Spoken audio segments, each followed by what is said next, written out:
ఆ రోజున మా అందరి మీద కేసులు పెట్టి సంబంధం లేని దాంట్లో మర్డర్ కేసులు మమ్మల్ని పెట్టారు, అరెస్ట్ చేశారు. 54 రోజుల పాటు రాజమండ్రి జైల్లో పెట్టారు.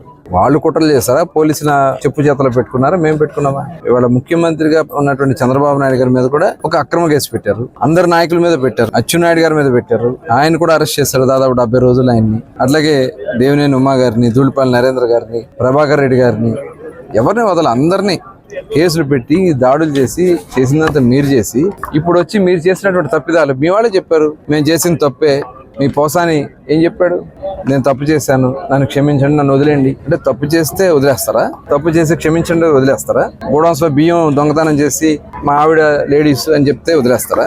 ఆ మాత్రం ఇంగిత జ్ఞానం కూడా లేదా వీళ్ళకి? ఇష్టం వచ్చినట్టు మాట్లాడి మట్టి కొట్టేసి ప్రభుత్వ ఆస్తులను ధ్వంసం చేసి ఇవాళ వీళ్ళకి భయం పట్టుకుని ఈ రకంగా మాట్లాడుతూ ఉన్నారు. ఎవరు కూడా తప్పించుకోలేరు. చేసిన పాపాలు ఎవరిని కూడా వదలరు. అది గుర్తుపెట్టుకోవాలని తెలియజేస్తాను.